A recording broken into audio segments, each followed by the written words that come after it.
Smackdown starts off with an LA Knight promo. He comes out, basically addresses Seth Rollins, and he basically wants Seth Rollins to come out to the ring and come face to face to talk to him. You get Paul Heyman, he comes out. Basically, Paul Heyman basically threatens LA Knight, tells him that, look, he needs to just go ahead and leave the arena or else Braun Breaker and Bronson Reed are going to attack him. LA Knight, of course, didn't take this lightly. He ends up offering that him and Paul Heyman have a match since Seth Rollins isn't going to come out. He ends up leaving the ring, if I'm not mistaken, and this ends up leading into a match later on the show between Bronson Reed and LA Knight. If I'm not mistaken, they end up coming out and attacking him, if I'm not mistaken. Yeah, they came out. They tried to attack him. They got the upper hand, but LA Knight ends up getting the advantage due to Bronson Reed and Braun Breaker taking a while to set up the announce table because they was going to put him to the table. But LA Knight ends up getting a steel chair, takes them out with him. Ends up hitting them both with the steel chair, gets back in the ring and holds them off, and he stands tall. Then later in the episode, it's get confirmed that there's going to be Bronson Reed, LA Knight in a match, which leads to them having a one-on-one match, which ends up leading into disqualification, which I kind of expected because I'm like, you're not going to have LA Knight lose, and you're not going to have Bronson Reed lose either, especially with the help of Braun Breaker. So, cause of disqualification, Braun Breaker ends up hitting a spear. Bronson Reed picks him back up, sets up another spear, and then Bronson Reed ends up hitting 2 tsunamis. I don't think he went for a third one. Hits 2 tsunamis, and that's another segment there. Interested to see where this goes. Hopefully this does not end like a Roman Reigns and LA Knight situation where we knew that he's just going to lose and then eventually just go off to do something else. It's not that important. So hopefully this is not another situation. Like I said, I'm not the biggest LA Knight fan, but I am growing to like him more and more. And I do think he deserves some type of main event push. I just don't know where he fits in the main event scene because he doesn't fit on SmackDown. He needs to go to Raw. And the only championship he could really go for is on Raw because he ain't going after Cena. And then once Cody wins, I'm assuming Cody would dethrone Cena. He's not beating Cody, so it really only leads Raw. And I like the idea of Seth Rollins and LA Knight feuding. I just don't know where it goes due to Seth Rollins having his faction. So where does that leave Knight? Because you're not beating Seth Rollins cleanly without some backup at least. I don't know who would help LA Knight due to him not having many friends. Maybe they'd play a story where Jay, Sammy, and all of them get back involved into that storyline but we don't know how that's going to play out. But since LA Knight doesn't really have allies like that, I don't know how that feud would work out. But we'll see how this plays out. We end up getting the women's semifinals for the women's Queen of the Ring tournament. This was a solid match. We end up getting Asuka picking up the victory. She ends up going to the finals, so we'll see who she faces, whether it's between Roxanne Perez and Jade Cargill. I'm going to assume Jade Cargill is most likely going to win that match. I would love for Roxanne to win, but it's going to be Jade Cargill who wins that match. They continue to tell the story between Alexa Bliss and Charlotte Flair because later in the show, it was a segment between Alexa, Charlotte, and Chelsea Green. They all have an interaction. Chelsea Green ends up eventually having a match against Charlotte, and then Charlotte ends up tapping out. Chelsea Green picks up the victory over her. Then you end up getting the Secret Service ends up coming in. They end up attacking Charlotte Flair. Alexa Bliss makes the save. And at the end of the segment, Alexa Bliss tries to shake Charlotte Flair's hand, but Charlotte continues to refuse to acknowledge Alexa and continues to ignore her. So they're clearly building up this story. I'm assuming it's going to lead to a tag team. That's the only thing I can think of because the women's tag team titles are in jeopardy. Now, reports are saying that they're not going to retire them, which is so stupid. They should. I can already see the story that they're going to tell. They're probably going to tell the story of Roxanne Perez taking in the role of Liv Morgan. She's going to be the new holder of the tag team titles with Raquel. And then one or two things are going to happen. She's either going to be still champion or she's going to lose it to Charlotte and Alexa Bliss because that's all they do with the tag team titles. Put it on a team that's not really a tag team, but have 2 stars team up to build another story, which probably going to lead to the Liv Morgan Roxanne feud, and then eventually Alexa Bliss and Charlotte Flair eventually going to feud. That's probably what they're going to do with the tag titles, which is unfortunate, but that seems to be a recurring thing. Because anytime they tell a story of the tag titles, it's always to build a story with single stars. They did it with Becky Lynch twice, actually. They did it once with Trish Stratus because the feud started literally because of the tag titles. Then they did it again with Lyra. Then they did it with Jade and Bianca. Like every story they tell with the tag title, it always leads to just single stars because you put 2 single stars together. That's what you get. So I'm assuming that's where this goes.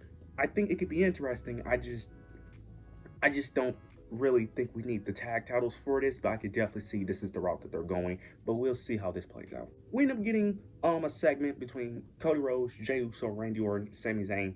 They all cut a promo basically giving out their reasonings for why they are trying to win the King of the Ring tournament. It started off with Jay and Cody. Jay basically gives respect to Cody, but ends up saying that at the end of the day that he needs to win this to get back to the World Heavyweight Championship. Then you get Sammy comes out.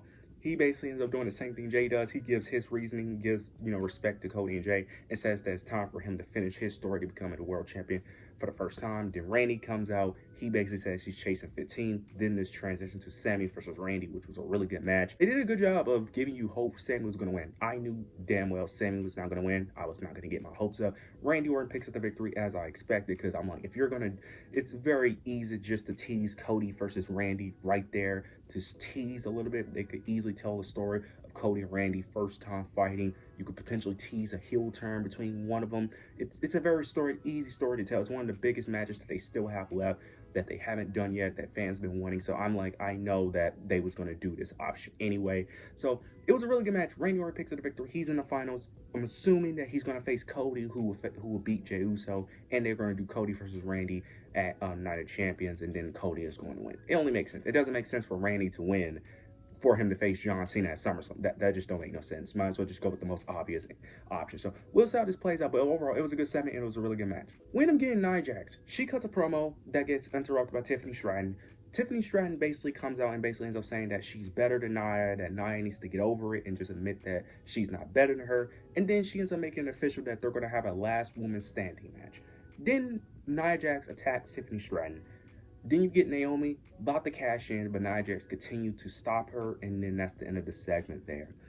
This segment was just whatever. They're clearly just coasting when it comes to the two women's championships. When it comes to Io Sky and Tiffany, they're clearly coasting until King and Queen of the Ring. That's really what they're waiting for, because nothing major is going to happen with these championships until King and Queen of the Ring. Because clearly, like I said, I think the obvious, most likely option is that Jade wins Queen of the Ring, beats Tiffany Stratton, and then that's when the story is going to pick up. Because Naomi's story is about cashing in on Tiffany, but I don't think that's going to happen. She's going to cash in on Jade, most likely. And then Io Sky's story got ruined due to Liv Morgan's injuries, unfortunately. So they're really slow coasting this, and like I said, as much as people don't want Nia Jax and Tiffany Stratton to feud, I don't want to see the feud either, because I kind of feel like we already got the conclusion to that feud with Tiffany beating her. There's really no one else for her to feud with. There isn't. Until the tournament is over, she has no one to feud with. So unless we're going to do filler feuds like Candice LeRae and stuff, which I wouldn't mind, but there's no one for her to feud with. So I understand why they're doing this, but it was just a whatever segment in my opinion. Now we get Jacob Fatu and Solo Sikoa. Solo is giving a very compelling, very sensitive, heartfelt promo to Jacob, basically telling him that he loves him, that he wants him back in the family, and that, look, man, everything he did for Jacob was because he loved him. He was just trying to put food on the table, you know what I'm saying? Like, basically just giving a very heartfelt promo, trying to convince Jacob that he's been on his side, that they're family, that they should be loving each other, they should be together, that they, family fight, but they always forgive and forget, and they work things out and, become family again.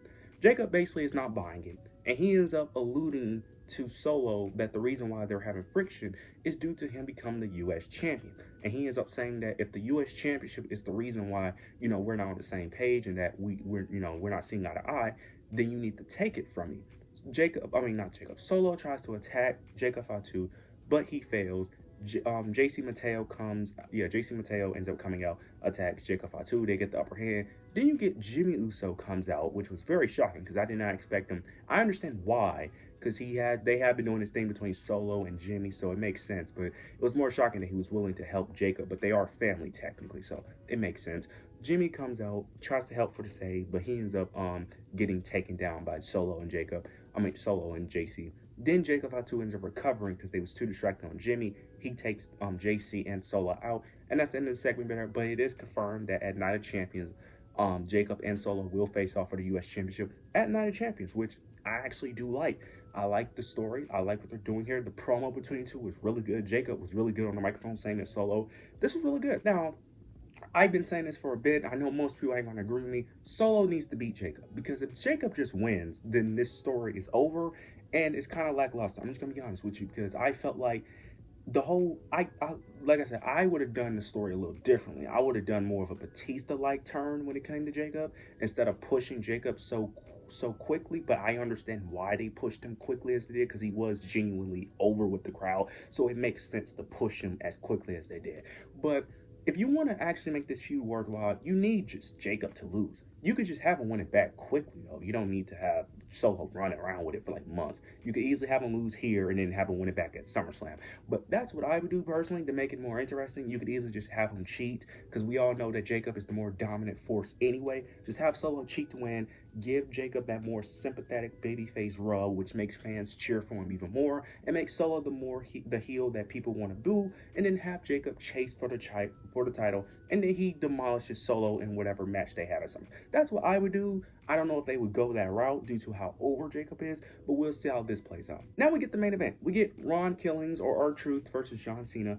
This ends in a disqualification match. Cena ends up hitting R-Truth the championship, causing R-Truth to pick up the victory. Then you get CM Punk. He comes out, tries to attack Cena, but Cena ends up getting the upper hand. He ends up taking out Punk. He ends up hitting it with the championship twice and ends up putting it through a table.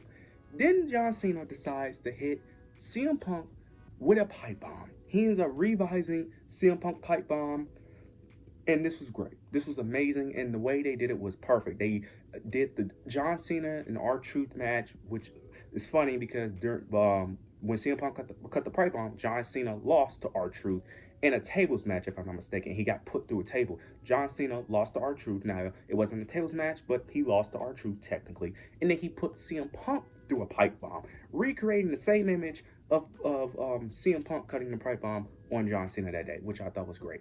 John Cena basically ends up cutting the pipe bomb. He ends up revising a couple of words to make sure it fits his narrative. Did a couple callbacks.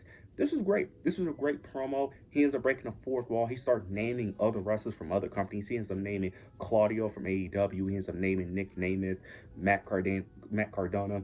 This was great. He ends up calling CM Punk a fraud. He ends up saying that CM Punk, he ends up mentioning TKO, ends up calling CM Punk Mr. TKO, which is kind of funny because logically speaking, he's technically not wrong because TKO is all about money, and CM Punk in his first promo back did say he's not trying to make friends, he's trying to make money. So to be fair, he kind of has some logic there. This was a great promo. This was great. This is what the John Cena heel turn needed. In my opinion, his heel turn has not been bad. It's been disappointing. I agree. I think people are overreacting to how bad it is. I would say it's more on the mid side than terrible. I think people overreacted. But I think people have just high expectations due to it being John Cena. People always thought that if John Cena ever turned heel, it'd be like the greatest thing of all time.